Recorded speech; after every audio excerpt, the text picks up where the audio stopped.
कस्तूरीतिलकं ललाटपटले वक्षस्थले कौस्तुभम्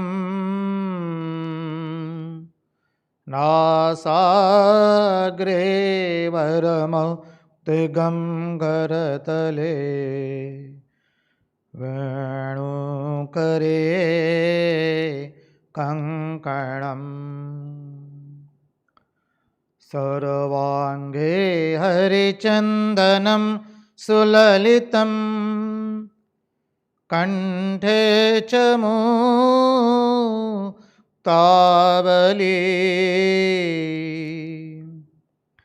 गोपस्त्रीपरिवेष्टितो विजयते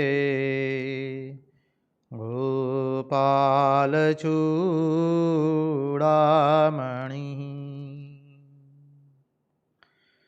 गोपालचूडामणिः।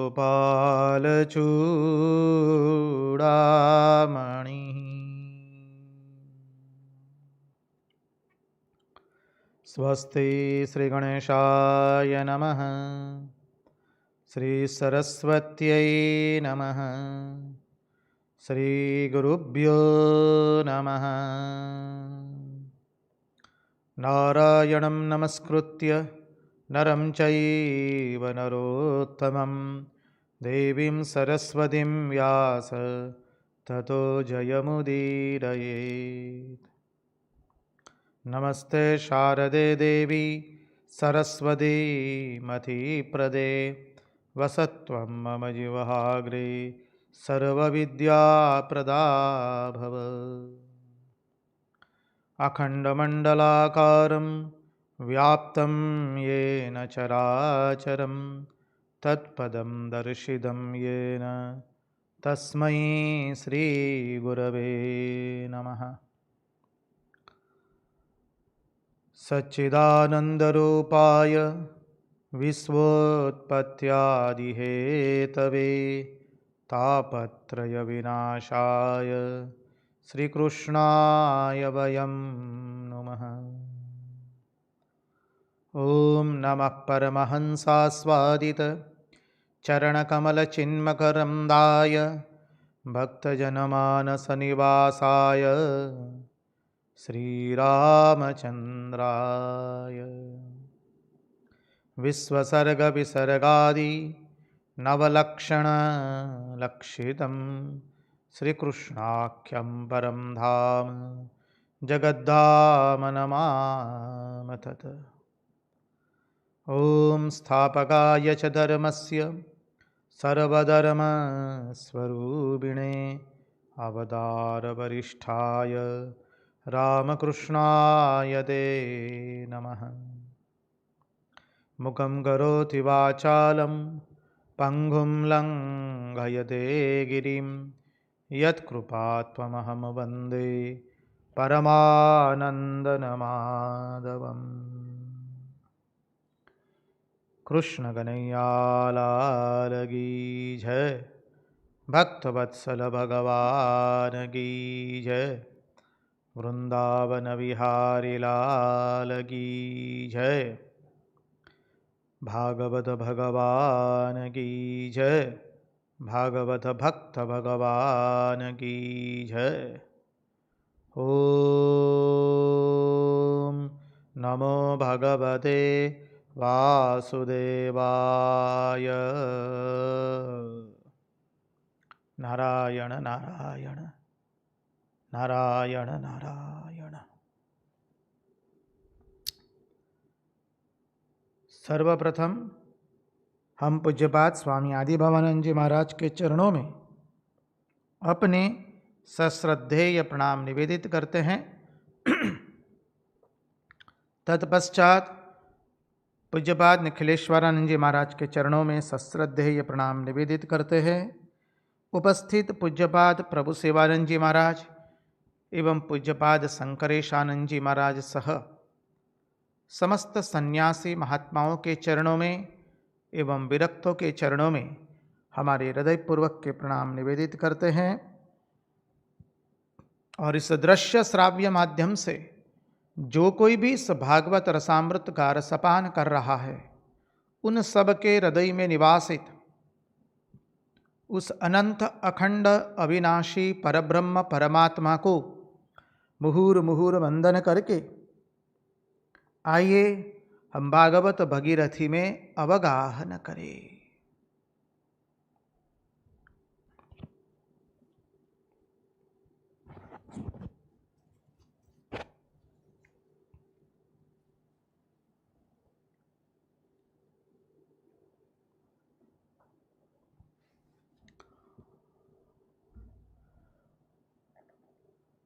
यं प्रव्रजन्तमनुपेतमपेतकृत्यं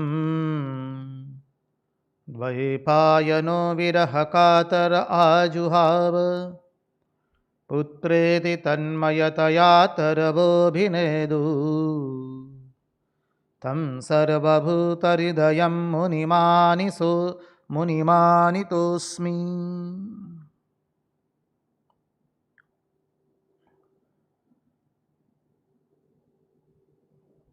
आइए तो चले हम उस व्रजधाम के अंदर में उस व्रजांगनाओं के पास जिनकी महिमा का गान करते करते श्री कृष्ण के नेत्रों से अश्रु स्खलित हुए हैं।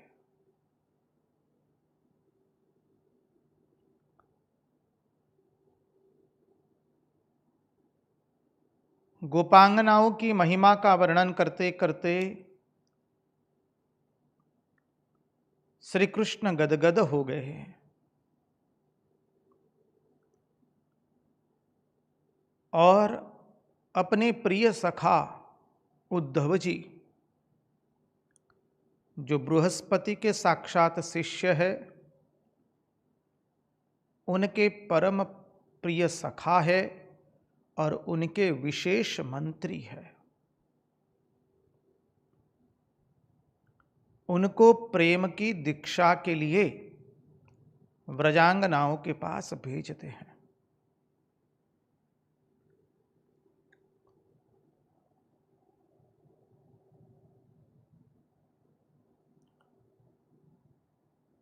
उद्धव जी आते हैं ब्रजगमन में,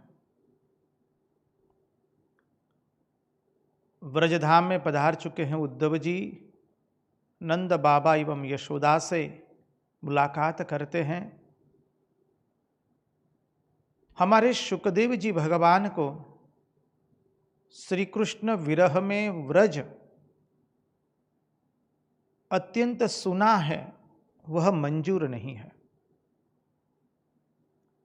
इसलिए सुखदेव जी भगवान वर्णन करते हैं, गोपियों के हृदय में आशा है कि श्री कृष्ण आवेंगे, क्योंकि श्री कृष्ण कह के गए हैं।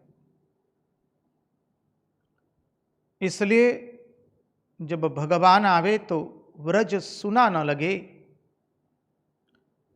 गोपांगनाएं उदासीन न लगे, गायें दुबली न लगे। इसलिए व्रज का वर्णन आनंदोल्लास पूर्ण किया है।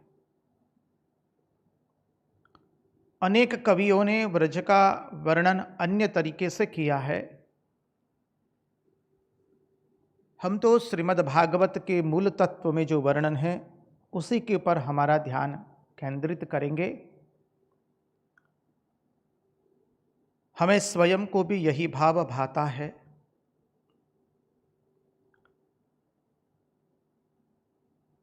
गोपांगनाएं चिंतन कर रही कि आज श्री कृष्ण आवेंगे, इसलिए अपने घर को लीप करके सुगंधी द्रव्य से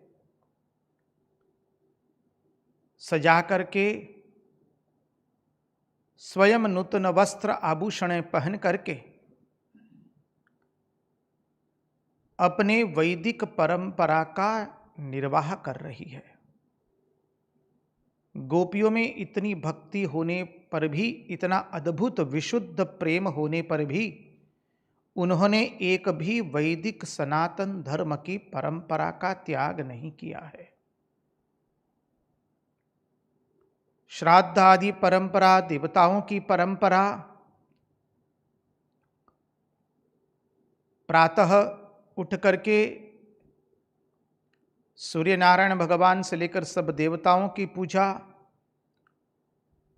नित्य पूजा कर रही है, अपनी सभी परंपराओं का वहन कर रही है।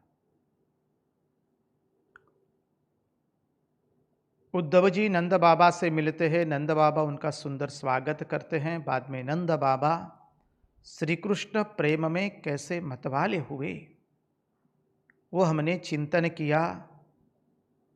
तत्पश्चात उद्धव जी ने अपनी ज्ञान गुदड़ी खोली है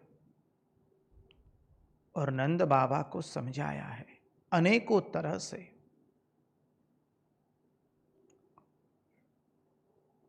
यहां पर उस चिंतन का भी हमने श्रवण किया। उद्धव जी परम ज्ञानी है, शास्त्र विशारद है, लेकिन अभी उन्हें तत्वज्ञान नहीं हुआ है। उन्हें तत्वज्ञान का उपदेश तो जब भगवान ने अपने स्वरूप का दर्शन कराया, जब भगवान ने अपने स्वरूप का ज्ञान दिया, तब हुआ है। चूंकि यह प्रेम की दीक्षा बाकी थी, इसलिए उद्धव जी अपनी ज्ञान गुदड़ी खोलते हैं और नंद बाबा को भिन्न भिन्न तरह से समझाते हैं, नंद बाबा एवं मैया यशोदा को।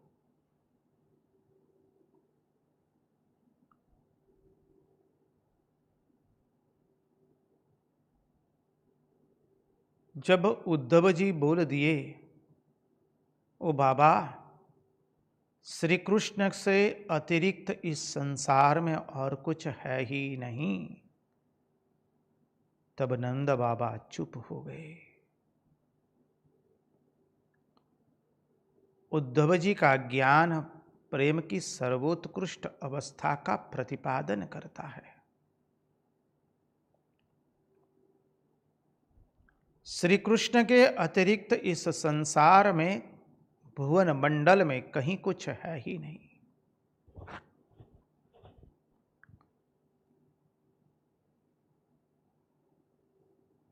जब उद्धव जी ने यह शब्द उद्धृत किए, तब नंद बाबा मौन हो गए। प्रातः काल हुआ है,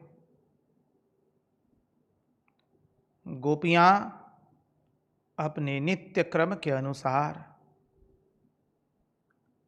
अपने घरों में दीप प्रगटाती है, देव पूजन करती है, आराधना करती है, घरों को लीपती है, दही मंथन करती है। और गोपियां इस वक्त क्या कर रही है? तो आचार्य जो स्तुति में कहते हैं, गृहे गृहे गो पवदुकदम्बा सर्वे मिलित्वा समवाप्य योगम् पुण्यानि नामानि पठन्ति नित्यम् गोविन्द दामोदर माधवेति। श्री कृष्ण गोविंद हरे मुरारे, हे नाथ नारायण वासुदेव। जिह्वे पिबस्वा मृतमेतदेवम्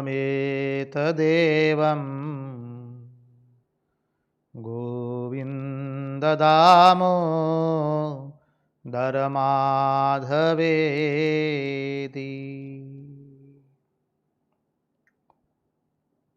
भागवतकार भगवान शुकदेव जी गोपियों के दही मंथन की आवाज को और गोपियों के कृष्ण कीर्तन की आवाज को सुंदर वर्णित करते हैं।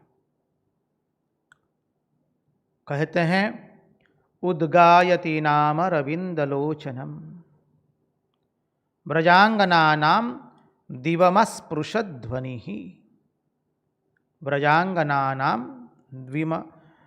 दिवमस्पृशध्वनिः। गोपांगनाएं गोपियां उन श्याम सुंदर मुरलीधर कमल के समान जिनके नेत्र है उनका चिंतन कर रही है, उनका गान कर रही है और उनका गान करते करते गोपियों की ध्वनि स्वर्ग का स्पर्श करने लगी। व्रजांगनानां दिवमस्पृशद ध्वनि ही स्वर्ग का स्पर्श करने लगी। देखिए भगवान के प्रेम में जो शब्द निकलते हैं वो संगीत बन जाते हैं। संगीत क्या है समझिए। भगवान के प्रेम में जो शब्द निकलते हैं वो संगीत बन जाते हैं और भगवान के प्रेम में भक्त की जो चाल है वो नृत्य बन जाती है। तो यहां कृष्ण के प्रेम में जो शब्द उद्गारित हुए वो संगीत बन गए और उस संगीत के साथ जब दही मंथन का शब्द जुड़ जाए, दही मंथन की आवाज जुड़ जाए, फिर तो पूछना ही क्या है। देखिए जहां हृदय में प्रेम है वहां संगीत होता है। यहां हृदय में प्रेम है तो हृदय का प्रेम संगीत बन करके अधरों से बाहर निकलता है और सामने सुंदर सा नवनीत रखा हो। दही मंथन क्या है, नवनीत क्या है? अधिभूत संपत्ति है। तो वह संपत्ति और ये दैव संपत्ति मिल गई, परिणाम स्वरूप वो ध्वनि जो है वो स्वर्ग तक पहुंची है। जैसे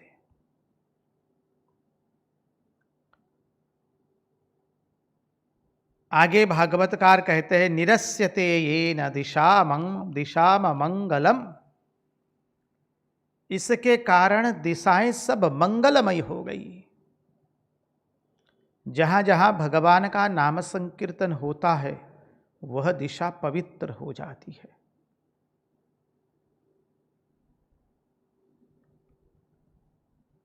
भगवान का स्मरण जो व्यक्ति करता है, अरे आपको हम अधिक क्या बताएं, ऐसे ऐसे महात्मा हो गए, टटिया पहन करके साधन करते थे। तो जो वस्त्र टटिया का था वो पहनकर जब साधन करते थे, इतना साधन किया कि उस वस्त्र में से भगवान की आवाज निकलने लगी, भगवान नाम स्मरण की। इतना साधन भजन किया है। और गोपियों का प्रेम तो विशुद्ध है। विशुद्ध प्रेम से, विशुद्ध हृदय से गोपियां अपने प्राणों को एकदम कंठ में ला करके भगवान का स्मरण कर रही है। जब कुछ सवेरा हुआ, भोर हुई कुछ, तब गोपियों ने देखा कि नंद बाबा के आंगन में एक रथ पड़ा है। उनको फिर से भास हुआ, अरे यह अक्रूर क्या वापस आ गया, पुनः लौट आया। यह अक्रूर एक बार आया और उसने हमारे प्राण प्रिय, हमारा जो सर्वस्व है, उसको वो ले गया। अब पुनः क्यों लौट करके आया है? क्या वो कंस की अंत्येष्टि क्रिया में हम लोगों को बुलाने के लिए ले आया है क्या? कंस की अंत्येष्टि संस्कार के अंदर में हमको ले जाने के लिए आया है क्या? अरे कंस तो असुर था, उसके अंत्येष्टि संस्कार में हमको क्यों ले जाने के लिए आवेगा?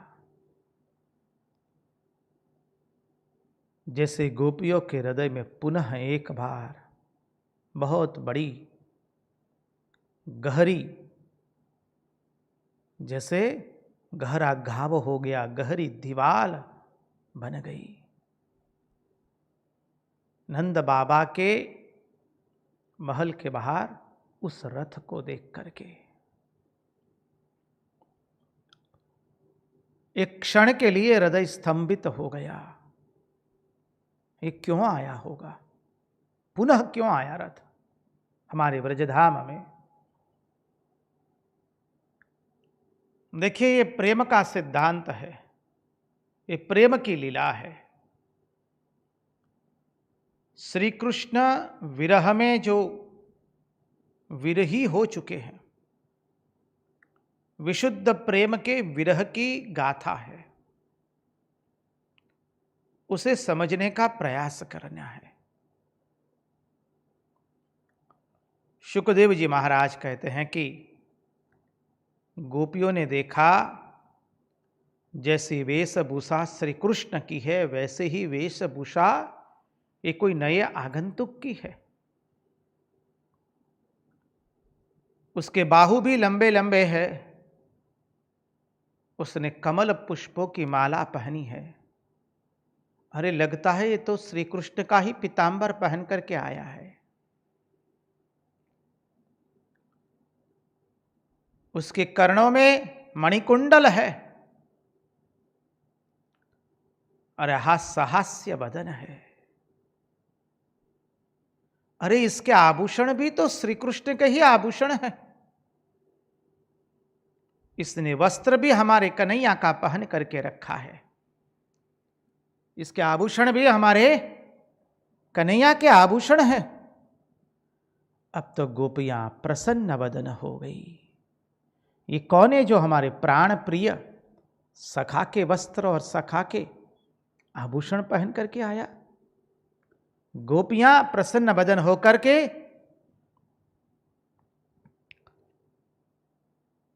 किंचित चिंतन कर रही थी। उतने में ही वहीं पर उद्धव जी खड़े हो जाते, उपस्थित हो जाते हैं। जैसे उद्धव जी आए, गोपियां उनको घेर लेती है और घेरे करके उनको एकांत में ले जाती है। और एकांत में ले जाकर के कहती है, क्या कहती है? बहुत सुंदर शब्द प्रयोग किया है। बोले, हां, तुम हमारे यदुपति के पार्षद हो। तुम यदुपति के पार्षद हो क्या? देखिए, ये व्यंग किया है गोपियों ने उद्धव जी के प्रति। गोपियों का व्यंग है कि तुम हमारे यदुपति के पार्षद हो,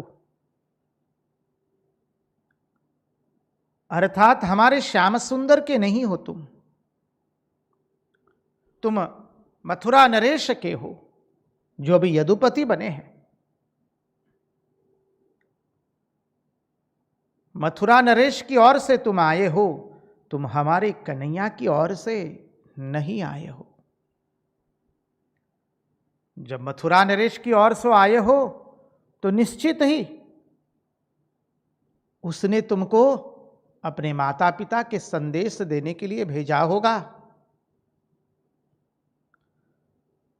हमारे कन्हैया ने तुमको नहीं भेजा है। तुम तो यदुपति के पार्षद बनकर के आए हो। आप हृदय में इस चित्र को, इस लीला को अपने हृदय में अंकित करने का प्रयास कीजिए, क्योंकि ये श्रीमद् भागवत महापुराण के 10वें स्कंद के पूर्वार्ध के अंतिम अध्याय है। हम 47वें अध्याय में प्रवेश कर चुके हैं। अब 39वां और 49वां अध्याय, 2 ही अध्याय बाकी रहे हैं। उसके बाद पूर्वार्ध की भगवान की लीला पूर्ण होगी। पूर्वार्ध के इस अंतिम छोर में भगवान श्री कृष्ण के प्रति जो प्रेम है गोपियों का, वो एक व्यंग्यात्मक स्वर से बाहर निकला है। हम पहले भी बता चुके, हम श्रवण कर चुके हैं, प्रेम की जो चाल है वो बहुत टेढ़ी मेढ़ी होती है। प्रेम की चाल सीधी नहीं होती है। वो प्रेमी ही जानता है कि प्रेमी कौन सी चाल चल रहा है।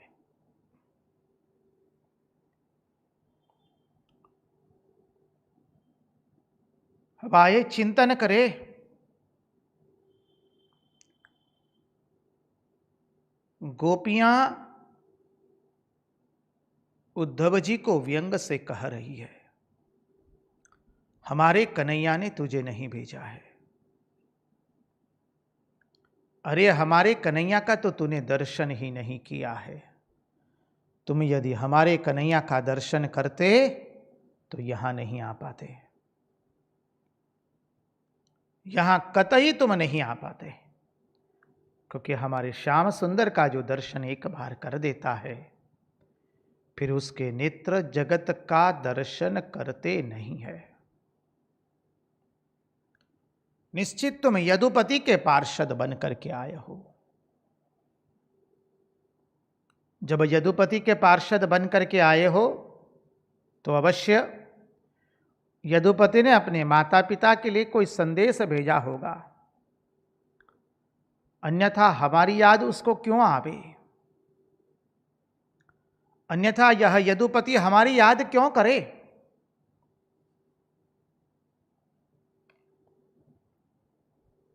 ये तो यदुपति के पार्षद बन करके आए हो। यदुपति कभी हमारी याद नहीं करेंगे, क्योंकि वो मथुरा नरेश बने हुए हैं। अब गोपियों ने जो एक एक बात कही,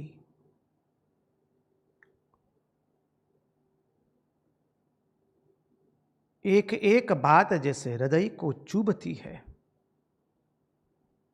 अनेकों भाव उसमें से प्रकट होते हैं। गोपियों के इस भाव की अनेक उत्प्रेक्षाएं हैं।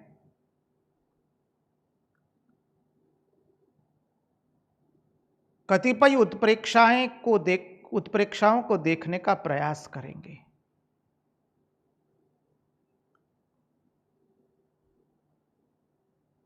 गोपियां घेर करके श्री कृष्ण को बैठी है, क्षमा कीजिए, उद्धव जी को घेर करके बैठी है।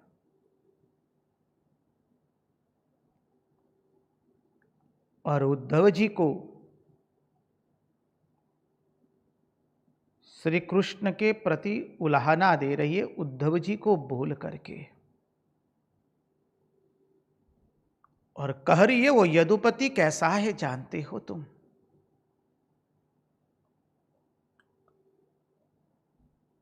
आप कृपा करके ये जो उलाहना दे रही है गोपियां, उसको एक विशुद्ध प्रेम की भावना से लेने का प्रयास कीजिए। प्रेम की क्या शक्ति है वो आप समझ पाएंगे।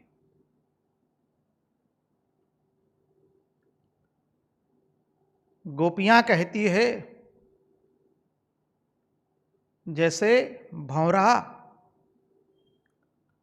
फूल का रसास्वादन करता है, और जब फूल में से रस खत्म हो जाता है, भंवरा उस फूल को छोड़ देता है, भंवरा उस फूल का त्याग कर देता है।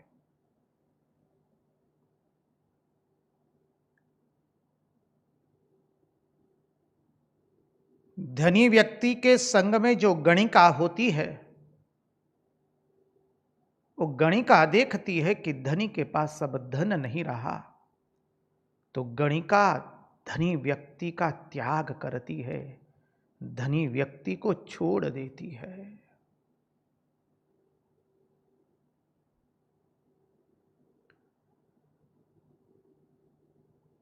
ऋत्विज दक्षिणा मिलने पर यजमान को जैसे छोड़ देता है, छोड़ देते हैं। शिष्य गुरु के पास से विद्या ग्रहण करने के पश्चात गुरु को छोड़ देता है। पक्षी जब वृक्ष से फल नहीं मिलते हैं तब उस वृक्ष का त्याग करते हैं, उस वृक्ष को छोड़ देते हैं।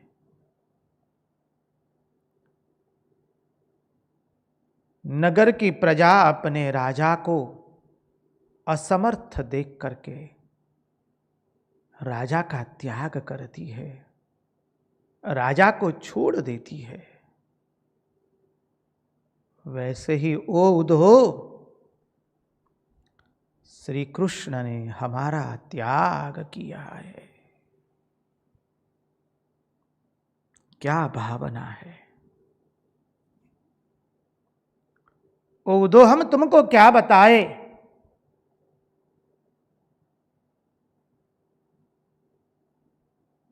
जैसे भंवरे ने फूल का त्याग किया, गणिका ने धनवान व्यक्ति का धन चले जाने के पश्चात त्याग कर दिया। नगर की प्रजा ने अपने राजा को असमर्थ देख करके उसका त्याग कर दिया। पक्षी ने जब देखा कि वृक्ष उसे फल नहीं दे रहे तो उसका त्याग कर दिया। शिष्य ने गुरु के पास से विद्या ग्रहण करने के बाद गुरु को छोड़ दिया।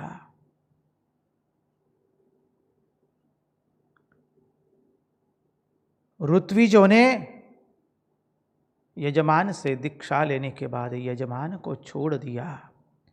वैसे श्री कृष्ण ने हमको छोड़ दिया है। ऐसी उलाहना देते देते गोपियों के नेत्रों से चौधार अश्रुओं की धारा गिरने लगी। गोपियां रोने लगी है उद्धव जी को घेर करके। ओ उद्धव, ऐसे ही तुम्हारे यदुपति ने हम लोगों का त्याग किया है। समझिए, जब गोपियां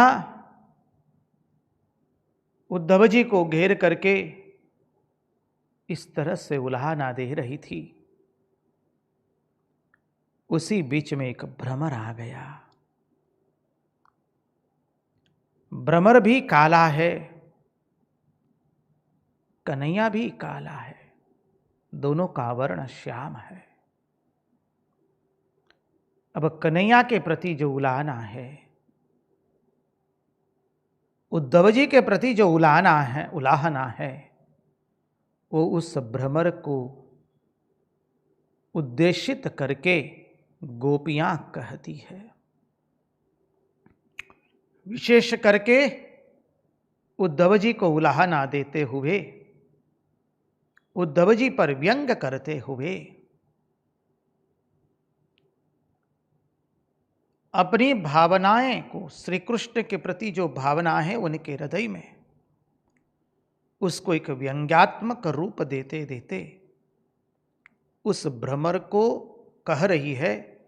उद्देश्य है उद्धव जी को कहने का।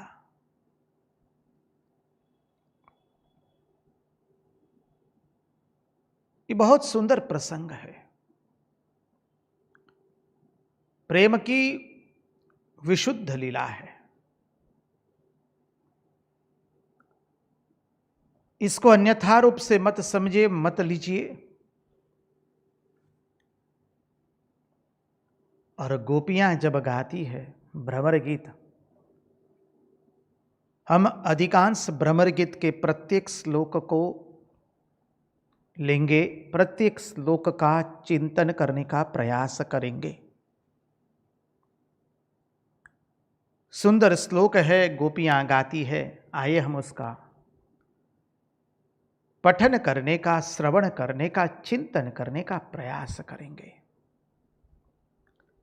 दसम स्कंद का 47वां अध्याय 12वां श्लोक से भ्रमर गीत शुरू होता है। आइए तो गोपियों ने उल्हाना देते हुए क्या कहा, तनिक देख भी तो ले। गोप्युवाच मधुपकितव बंधो मा स्पृशांग्रिं स्वपत्न्याः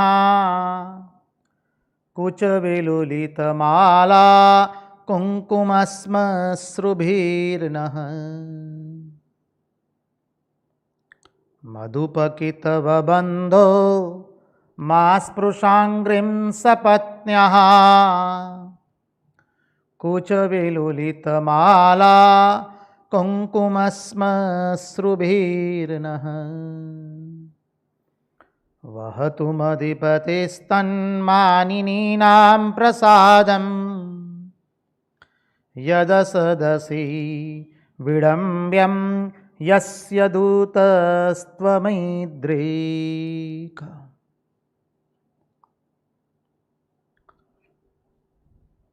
वहतु मधुपतिस्तन्मानिनीनां प्रसादं यदुसदसि विडम्ब्यं यस्य दूतस्त्वमीदृक्।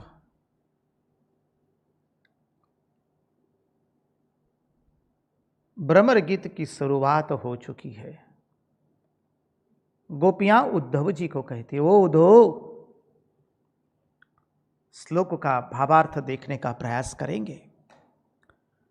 मधुप कितव बंधो। अब देखिए, मधुप का अर्थ जो है, मधुप यानी भ्रमर। मधुप अर्थात जिसने मद्यपान किया है वो भी होता है। कितव बंधो अर्थात दूत के तुम मित्र हो। समझिए, दूत के मित्र हो, कितव बंधो। अब कितव शब्द का अर्थ होता है कपटी भी होता है। इसलिए गोपियां यहां पर उल्हाना देते हुए कहती है, वो कन्हैया भी काला था, तुम भी काले हो। वो भी कपटी था, तुम भी कपटी हो। और कहती है कि वो भी अंग संग बोलता रहता था, तुम भी अनसन बोलते रहते हो। रसिकों ने अनेक प्रकार से इन शब्दों का भिन्न भिन्न अर्थ करके भाषा की दृष्टि से अनेकों अर्थ अद्भुत अद्भुत निकाले हैं। अब गोपियां कह रही है कि देखो, मधुप होना बड़ा भारी दोष है, क्योंकि वो मद्यपानी है, शराबी है। कितव बंधो, और पता नहीं वो मदिरा का पान पर करके क्या क्या गुन गुनगुना रहा है, क्या बोल रहा है। कितव बंधो, वो भी कपटी है, वो भी काला है। वह जो मधुपति है, मधुप है, और जो कितव है यानी कपटी है, क्या तुम उसके भाई हो क्या? उद्धव जी को कहती हैं गोपियां। वो जो काला है, कपटी है और मधुप है, विशेषणों पर ध्यान दिया जाए, क्या तुम उसके भाई हो क्या? क्योंकि श्री कृष्ण के सखा भी है, भाई भी है, चचेरे भाई है उद्धव जी। तुम उसके भाई हो क्या? और क्या कहा?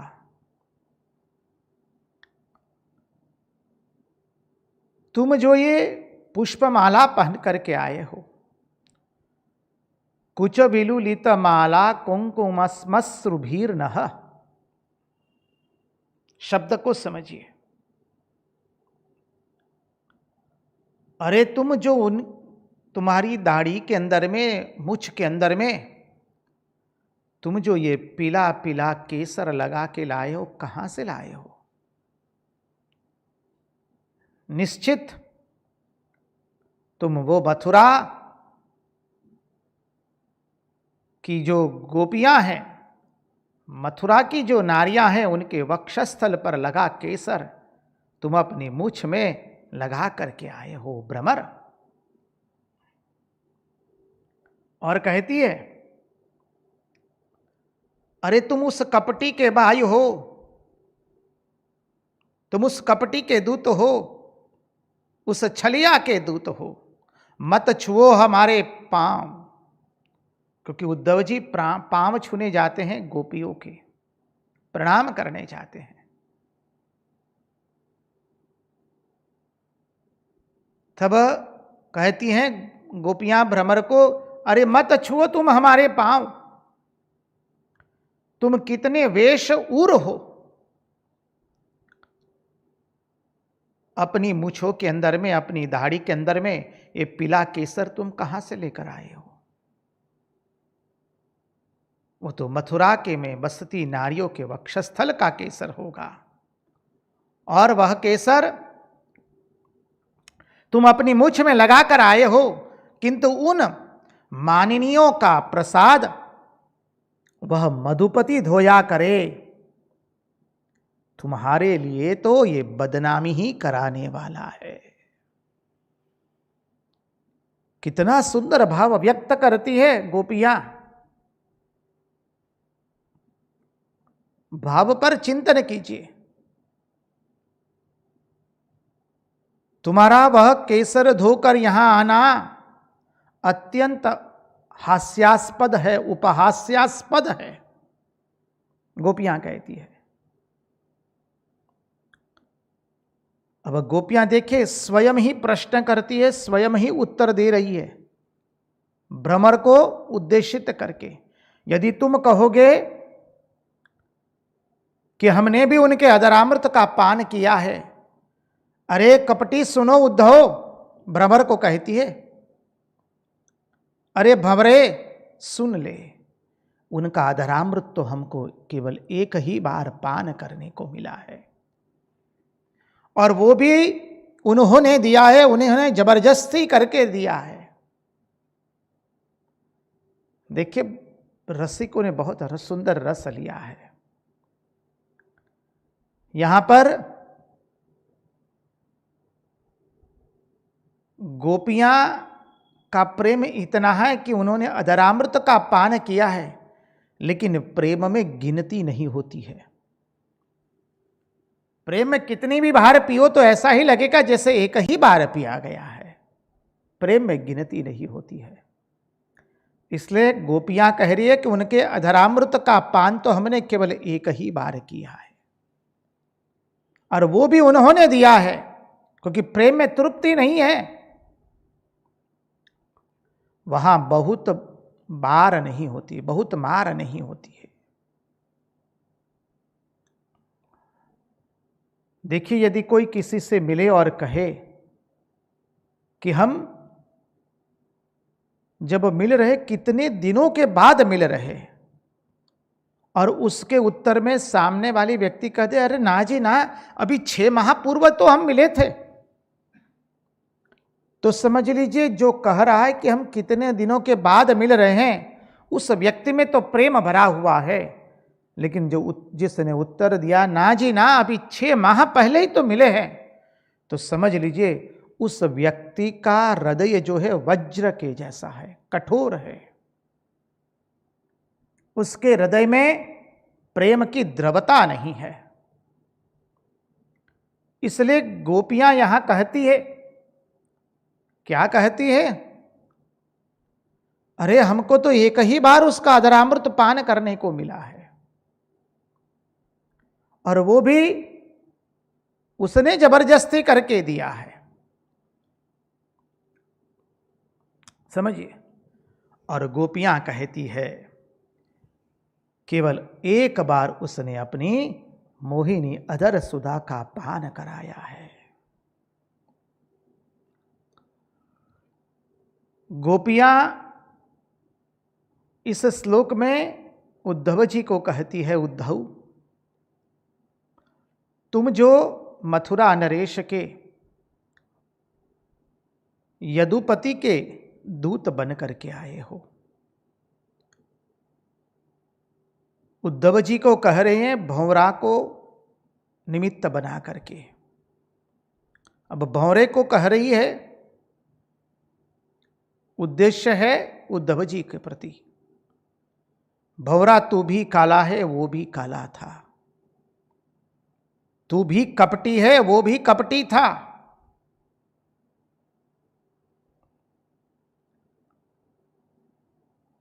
और तुम जैसे अपनी मूंछों में ये जो पीला केसर लगा करके आए हो, वो तो मथुरा वासियों के वक्षस्थल पर लगा हुआ केसर लेकर आए हो। यह केसर वो मधुपति ही धोया करे, तुम मत धोवो उसको, नहीं तो उसमें तो बदनामी ही तुम कराने वाले हो स्वयं की। अब गोपियां आगे का श्लोक कहती है, बहुत सुंदर श्लोक है, 13वां श्लोक। उसमें गोपियां अपने को सुमनसा बताती है। हमने तो श्री कृष्ण से हृदय से प्रेम किया, सच्चे मन से प्रेम किया। हमने तो श्री कृष्ण को विशुद्ध प्रेम किया, लेकिन उस श्री कृष्ण ने हमारे साथ धोखा खड़ी कर दी है, हमारे साथ कपट किया है। 13वें श्लोक में गोपियां कहती है, उसका चिंतन करेंगे। सकृदधर सुधाम स्वाम मोहिनीं पाययित्वा सुमनस इव सद्यस्त्यजे स्मान् भवाद्रीक् परिचरित कथं त्वत्पदाब्दं तु पद्मा यपिबतरित चेता उत्तम श्लोक जल्पैः। सकृदधर सुधां स्वां मोहिनीं पाययित्वा सुमनस इव सद्य स्तत्यजेस्मान् भवाद्रीक् परिचरति कथं तत्पादपद्मं तु पद्मा यपिबतरित चेता उत्तम श्लोक जल्पैः।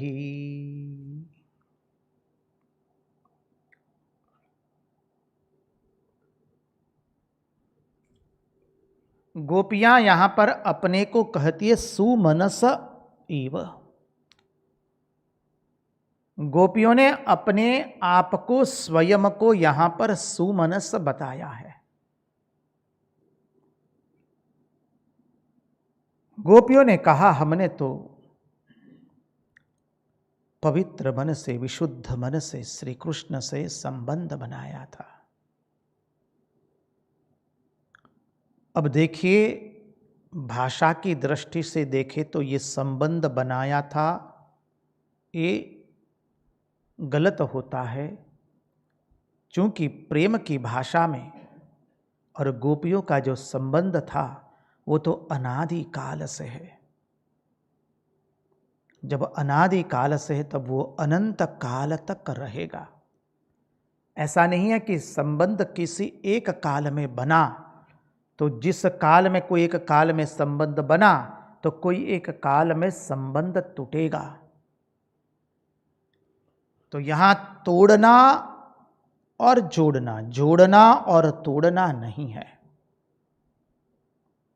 गोपियों का ये संबंध भगवान के प्रति अनादि अनंत काल से चला आ रहा है, अनादि काल से चला आ रहा है, अनंत काल तक चलेगा। जैसे भगवान का महारास अनादि काल से चल रहा है और अनंत काल तक चलने वाला है, वैसे गोपियों का ये विशुद्ध प्रेम कोई एक काल में निर्माण उसका नहीं हुआ है, क्योंकि गोपी ही श्री कृष्ण है और श्री कृष्ण ही गोपी है। ये भ्रमर गीत के अंत में हम देखने का प्रयास करेंगे, क्या एक एक अद्भुत तत्व भागवत भगवान हमारे सामने खोल रहे हैं। तो गोपियां यहां पर कहती है वह राजा क्या है, तो राजा क्या है, कहते उत्तम श्लोक जल्पई ही। एक एक शब्द पर ध्यान दीजिए। सकृदधर सुदाम स्वाम मोहिनीं पाययित्वा सुमनस इव सद्यस्तत्यजेस्मान् भवाद्रिक।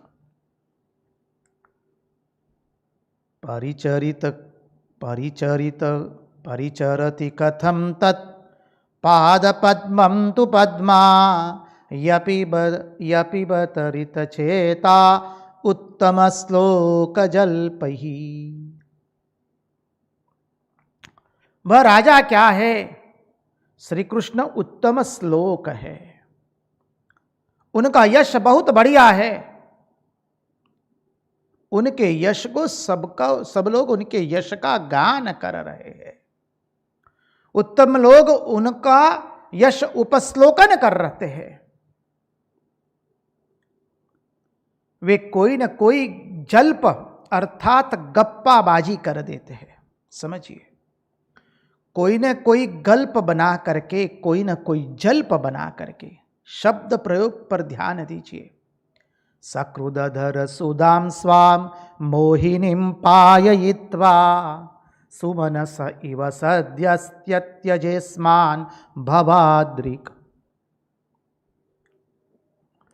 अरे वो षडंग रे, गोपियों ने भ्रमर के लिए सुंदर शब्द का प्रयोग किया, षडंग रे। गोपियां कहती है दो पाव वालों को मनुष्य कहते हैं। नारायण नारायण नारायण। दो पाव वालों को मनुष्य कहते हैं। इसको थोड़ा कम करना। चार पाव वालों को पशु कहते हैं और 6 पाव वालों को क्या कहेंगे? बोले ड्योढ़ा पशु कहेंगे। 6 पाव वालों को ड्योढ़ा पशु कहेंगे। ड्योढ़ा अर्थात 1.5 गुना, 2 गुना नहीं।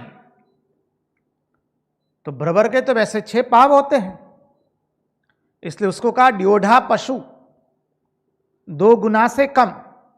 पशु के 4 पाव, 2 गुना होंगे तो 8। तो कहा 2 पाव वाले को मनुष्य कहते हैं, 4 पाव वाले को पशु कहते हैं, और 6 पाव वाले को क्या कहेंगे? तो कहा ड्योढ़ा पशु कहेंगे। अरे वो ड्योढ़ा पशु सुन रे तेरा स्वामी क्या करता है।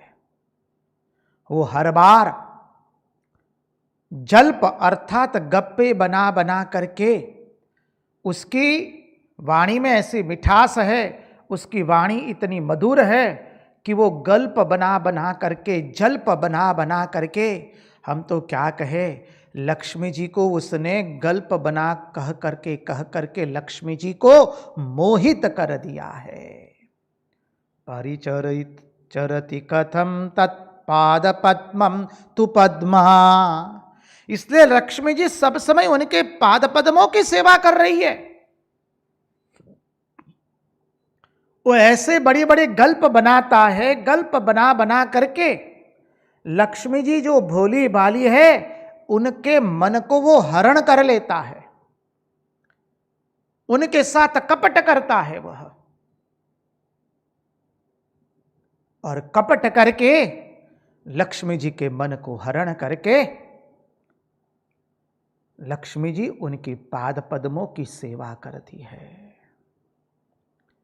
इसलिए भवरे तुम ड्योढ़ा पशु हो, तुम षटपाद हो, हम गरीबों के सामने आकर यदुओं के अधिपति का गुणगान करते हो।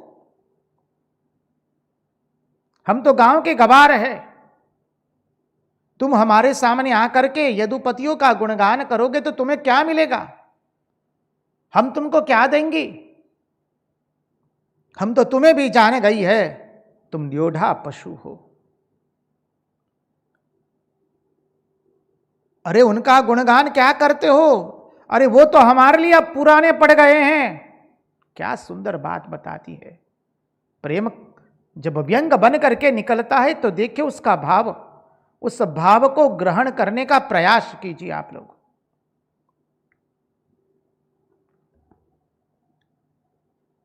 अरे वो तो हमारे लिए अब पुराने पड़ गए हैं। अरे तुमको गाना गाना है, तुमको महिमा गानी है तो गाओ हमारे व्रज नंदन की, हमारे व्रज नंद नंदन की,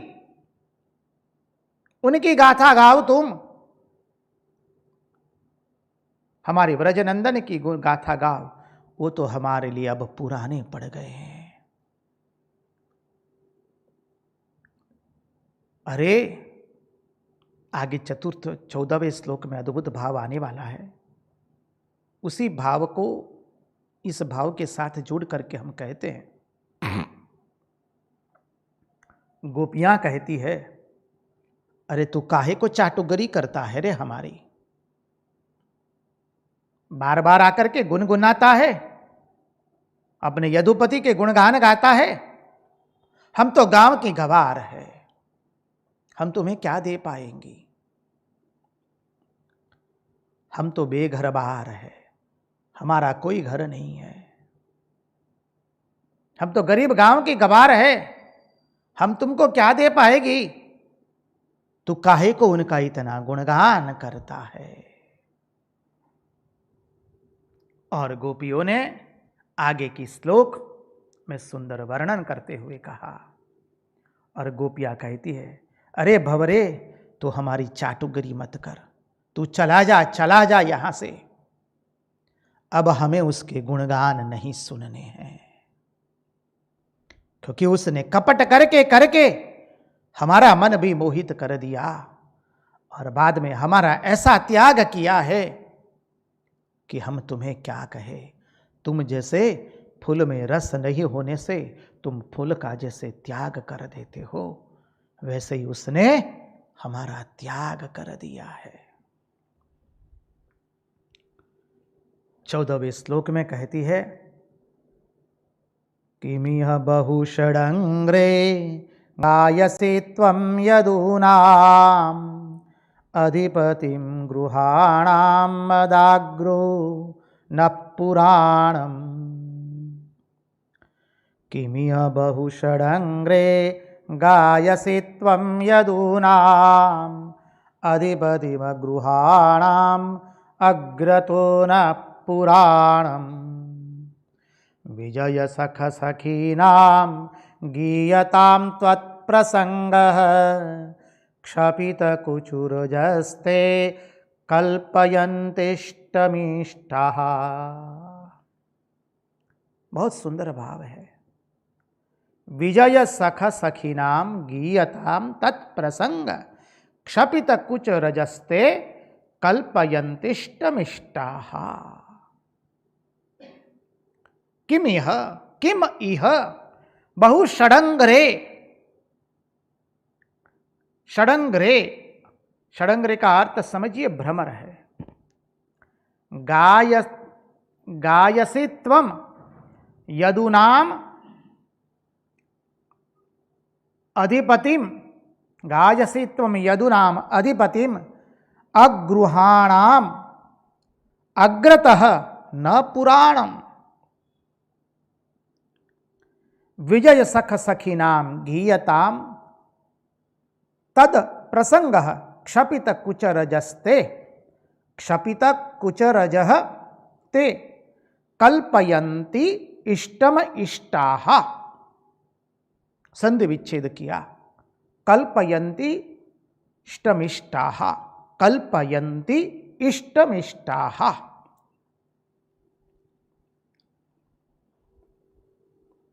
अरे तुम उनका गुणगान हमारे सामने क्यों कर रहे हो? तुम उनकी हमारी चाटुकरी मत करो। तुम कितने भी उनके गुणगान हमारे सामने गाओगे, हम तुम्हें कुछ देने वाली नहीं है। हम तो व्रज की गांव की गवार है। गोपियां कहते हैं हमारे पास तो खुद ही भवन नहीं है, हम तो भवन रहित हो चुकी है। हमारे पास कोई भवन नहीं है।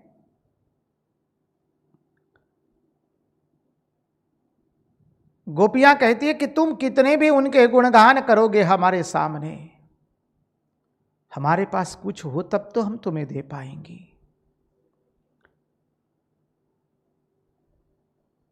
बहु किम गायसी, बहुत वर्णन क्यों करते हो भ्रमर पुराण पुरुष का।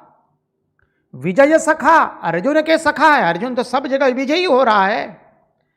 अनेकों अर्थ लिए महात्माओं ने इस श्लोक के ऊपर में।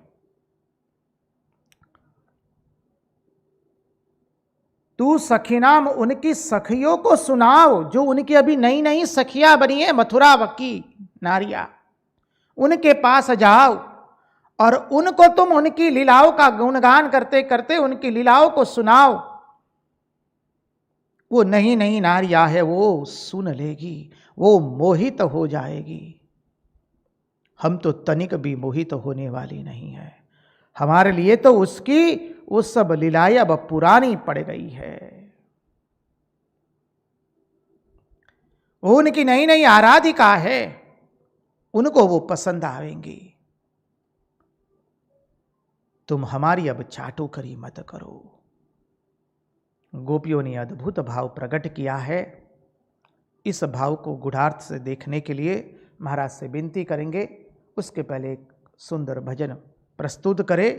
तत्पश्चात इस भ्रमर गीत के गूढ़ार्थ भाव में हम प्रवेश करेंगे। भ्रमर गीत की विशेषता यह है, प्रत्येक श्लोक पूर्व के श्लोक से गूढ़ार्थ भाव में निहित है। क्योंकि प्रेम की जो धारा है, विशुद्ध प्रेम की धारा धीरे धीरे इतनी गर्हित होती जाती है, अंत में वो अद्भुत एक स्वरूप धारण करती है। उसका हम दर्शन करेंगे। उसके पहले एक सुंदर भजन का श्रवण करें।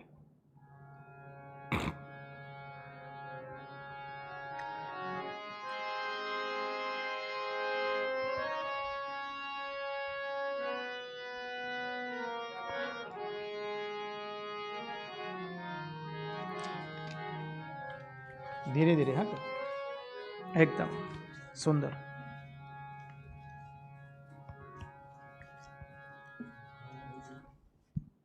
मारी नाड़ तुम्हारे हाथ,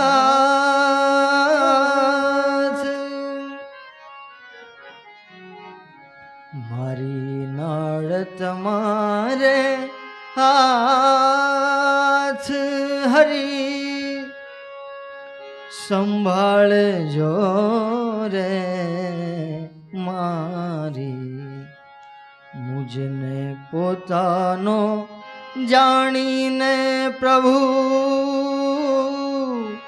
पद पाल जो रे मारी। बेवर गाओ, एक एक लाइन। નાડ તમારે હાથ હરી સંભાળજો રે મારી મુજને પોતાનો જાણીને પ્રભુ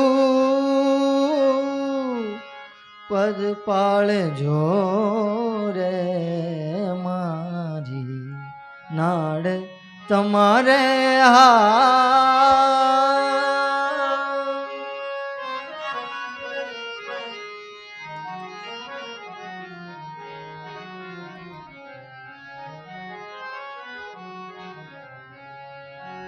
પથ્યા પથ્ય નથી સમજાતું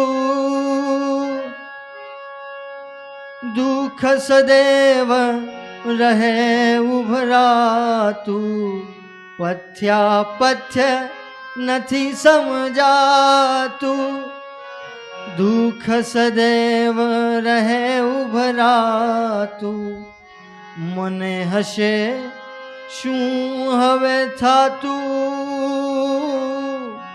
મને હશે શું થાતું નાથ નિહાળજો રે મારી નાડ તમારે હાથ હરી સંભાળજો રે મારી નાડ તમારે હાથ હરિ સંભાળજો રે હરિ સંભાળજો રે મુજને પોતાનો જાણીને પ્રભુ પદ પાડજો રે હરિ સંભાળજો રે મારી નાડ તમારે હાથ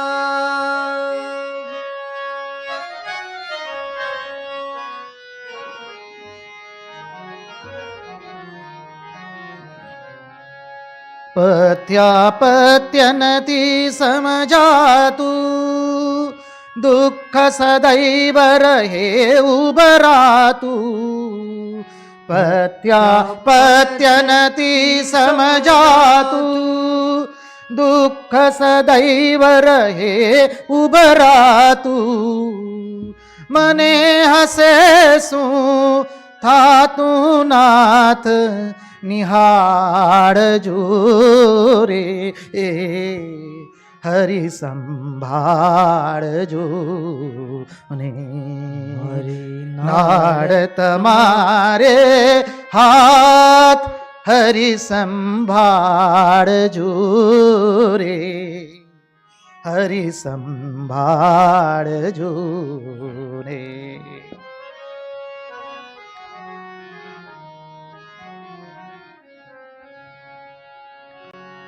અનાદિ આપ વૈદ્ય સો સાચા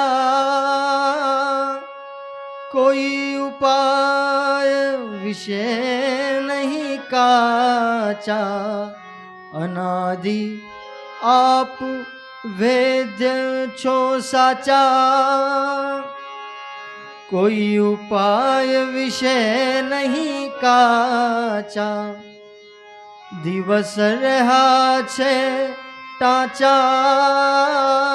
દિવસ રહ્યા છે ટાંચા વેળા વાળજો રે મારી નાડ તમારે હાથ હરી સંભાળજો રે મારી અનાદિ આપ વૈદ્ય છો સાચા કોઈ ઉપાય વિશે નહીં કાચા દિવસ રહ્યા છે ટાંચા ગેલા ભાડજો રે હરિ સંભાળજો ને મારી નાડ તમારે હાથે હરિ સંભાળજો રે હરિ સંભાળજો રે મુજને પોતાનો જાણીને પ્રભુ પદ પાળજો રે મારી નાડ તમારે હાથ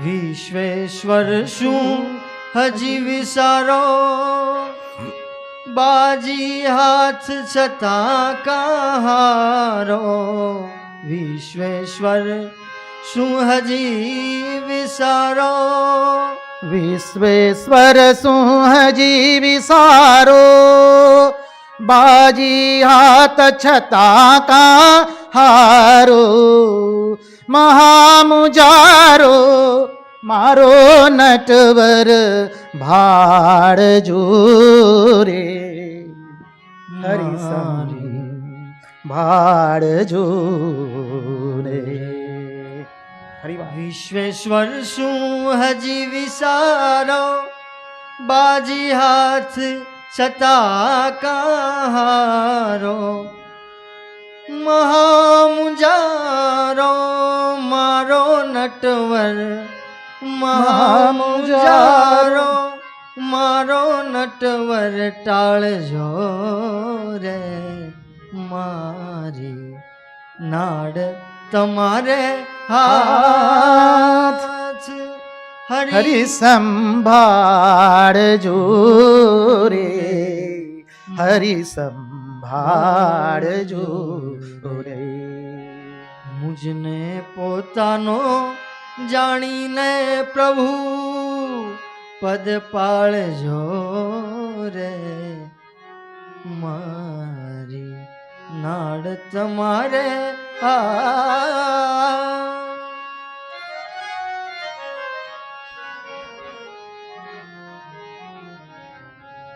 કેશવ હરી મારું શું થાશે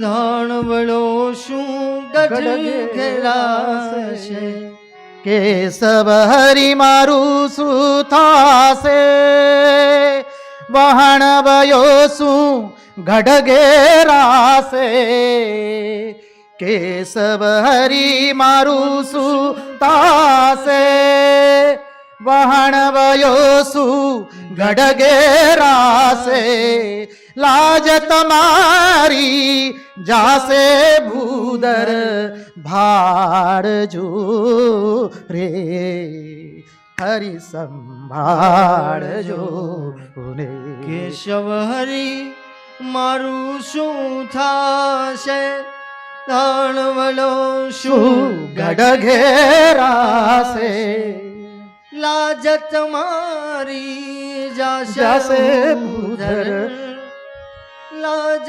તમારી જાશે ભૂધર ભૂધર ભૂધર લાજ તમારી જાશે ભૂધર ભાળજો રે મારી નાડ તમારે હાથ હરિ સંભાળજો રે મારી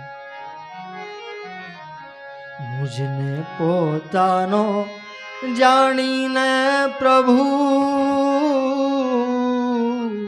પોતાનો જાણીને પ્રભુ પદ પાળજો રે મારી નાડ તમારે હાથ હરિ સંભાળજો રે મારી નાડ તમારે હાથ હરિ સંભાળજો રે હરિ સંભાળજો રે હરિ સંભાળજો રે कृष्ण कन्हैया लाल की जय। कृष्ण कन्हैया लाल की जय। ये जो भजन गाया, गुजराती भाषा में ये भजन है, गांधी जी का अत्यंत प्रिय था और हमारा तो प्रियति प्रिय भजन है ये। उसके भाव जो लिखा है ठीक गोपियों के भाव से अनुरूप है।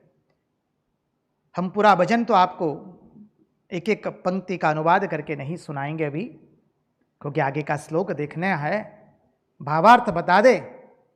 मारी नाड़ तमारे हाथ हरि संभाड़ जोरे। जो वैदराज होते हैं, वैदराज जो है वो नाड़ी से उनको व्यक्ति के अंदर में क्या दर्द है वो पता चल जाता है। तो कहते प्रभु मेरी नाड़ आपके हाथ में, हरि संभाल लेना, हमें संभाल लेना। और फिर कहते अनादि आप छो वैद्य साचा, कोई उपाय विषय नहीं काचा। आप कैसे वैद्य है? अनादि है, किसी भी उपाय से कम नहीं है।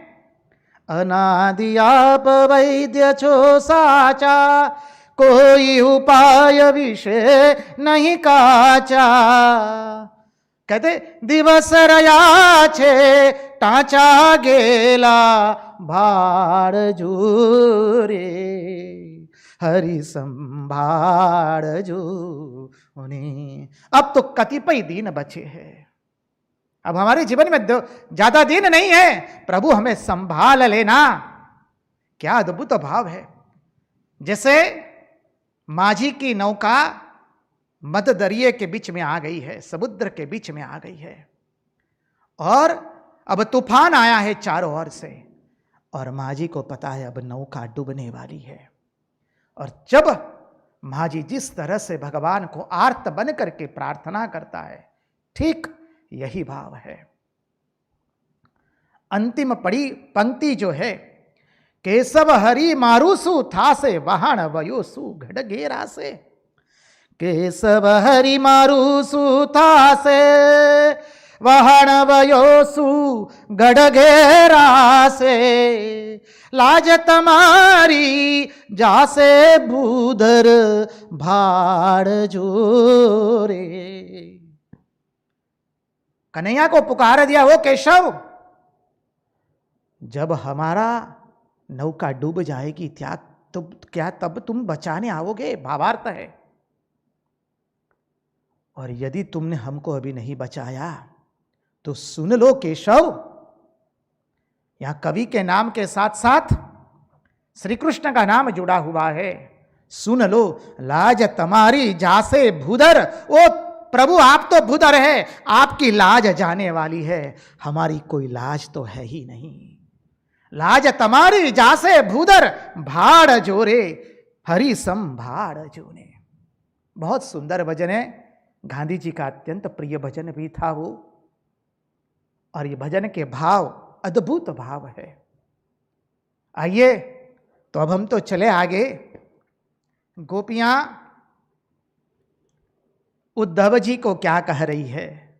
किमिया बहु षडंग्रे गायसि त्वं यदूनाम अधिपतिं गृहाणाम अग्रतो न पुराणम। विजय सख सखीनाम गीयताम तत्प्रसंग क्षपित कुचुर गजस्ते कल्पयन्तिष्टमिष्टाः। अरे उदो हम तुम्हें कुछ दे नहीं पाएंगे, हम तो बेघर बार है, हमारा कोई घर बार नहीं है, हमारे पास कुछ है भी नहीं, हम तो गांव की गवार है। जाओ, अभी तुम्हारे यदुपति सर्वत्र विजयी हो रहे हैं, इसलिए उनकी जो नई नई सखियां बनी हैं उनके पास जाकर के तुम उनके गुणगान गाओ, उनकी महिमा गाओ, हमारे सामने नहीं। और गोपियों ने आगे का श्लोक कहते हुए कहा, दिवि भुवि चरसायां कास्त्रियस्तद्दुरापः कपट रुचिरहास भ्रुविजृंभस्य यास्युः। चरणरज उपास्ते यस्य भूतिर्वयं का अपि च कृपण भक्षे युत्तम श्लोक शब्द। आहा, क्या सुंदर भाव निरूपित किए गोपियों ने। देवी भुवि च रसायाम का स्त्रियस्तु दुरापाह। अरे तुम्हारे ये कपटी के लिए, तुम्हारे यदुपति के लिए तो देवी भुवि या रसी के अंदर में कोई भी नारी दुर्लभ नहीं है। समझो, तुम्हारे कन्हैया के लिए तो कोई नारी दुर्लभ नहीं है। देवी में, भुवि में या रसी में, तीनों लोक में से कोई नारी दुर्लभ नहीं है। देखिए, अब उलाहना का जो भाव आता है, इस भाव को समझने का प्रयास कीजिए, नहीं तो अर्थ का अनर्थ कर बैठेंगे। विशुद्ध प्रेम के भाव है। कपट रुचिरहास भ्रुविजृंभस्य यास्यु। क्योंकि उसने उनके रुचिर हास से, उसकी सुंदर हास्य से, कपटपूर्ण हास्य कहती है। वो भी कहती है उसका हास्य कैसा है, बोले कपटपूर्ण हास्य है। और ये कपटपूर्ण हास्य करके उसने क्या किया, बोले कपटपूर्ण हास्य करके उसने हम सब लोगों का मन मोहित कर दिया था। तो तुम्हारे यदुपति के लिए ये तीनों लोक में कोई नारी दुर्लभ नहीं है, क्योंकि वो अपने कपटपूर्ण हास्य से सबका मन मोहित कर सकता है।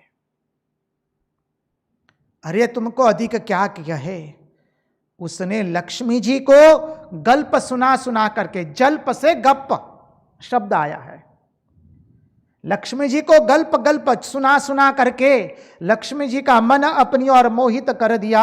इसलिए लक्ष्मी जी सदैव उनकी चरण सेवा करती रहती है। लेकिन सुन लो ओ उद्धो, अब तुम्हारा वह कपटी काला हमारे मन को लोभित नहीं कर पाएगा। गप्पे सुना सुना करके, जल्प सुना सुना करके। और सुन लो जो हमने आगे वाले श्लोक में कहा, उत्तम श्लोक। अरे उत्तम श्लोक किसे कहते वो भी सुन लो। और जब जाओगे मथुरा तो अपने स्वामी को कह देना उत्तम श्लोक का अर्थ। अरे उत्तम श्लोक का अर्थ वह होता है जो गरीबों का बेली होता है, जो गरीबों का दुख दर्द बांटता है, जो निर्धनों के पास जाकर धन देता है, जो दुखियों के पास जाकर दुख बांटता है, जो दुखियों के पास जाकर के उनके दुख में सहभागी होता है, जो दुखियों के पास जाकर उनका दुख दूर करता है। अरे उद्धो सुनो इस उत्तम श्लोक, चरण रज उपास्ते यस्य भूतिर्वयम का अपि च कृपण पक्षे युत्तम श्लोक शब्द। क्या सुंदर भाव निवेदित किया है यहां पर। अपने स्वामी को जरा उत्तम श्लोक का अर्थ समझा देना। ये उत्तम श्लोक शब्द है, उसका अर्थ होता है कृपा करने वाला। हम तुम्हारे स्वामी के विरह में यहां तड़प रही है। कैसी तड़प रही है, अरे हमारे प्राण भी निकल नहीं रहे। हमारे पशु रूपी प्राण को तुम्हारे स्वामी ने आशा की जंजीर से बांध दिए हैं। अरे उद्धव, हम अधिक तुमको क्या कहे, हम हमारे भाव को किसी के सामने प्रकट तक नहीं कर सकते हैं। हमारे प्राण कंठ तक आ जाते हैं और उस प्राण को हम घो घो करके पी जाते हैं। इसलिए तुम्हारे स्वामी को जाकर के कह देना वो उत्तम श्लोक नहीं है। उत्तम श्लोक तो वह होता है जो दूसरे पर कृपा करता है, दुख के दुख को दूर करता है। विरही के विरह को जो दूर करता है। तुम्हारा स्वामी तो ऐसा कपटी निकला, जैसे पक्षी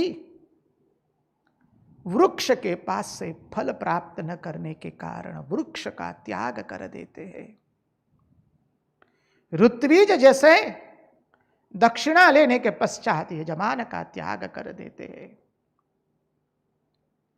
शिष्य गुरु से जब विद्या ग्रहण करके गुरु को छोड़ देते हैं, वैसे तुम्हारे स्वामी ने हम लोगों को छोड़ दिया है। तुम्हारे स्वामी को जरा इस उत्तम श्लोक का अर्थ समझा देना। तुम्हारे स्वामी को इस उत्तम श्लोक का अर्थ कह देना। अरे भवरे, तू हमारी खुशामत मत कर, हमारी चाटुकारी मत कर, हमारे पावों पर अपना सिर बार बार मत रखा कर। यदि तू कृष्ण का दूत बनकर आया है तो देख हमारी दशा क्या है। हम अपने प्राणों को त्याग भी नहीं सकती है, हम घूट घूट करके जी रही है,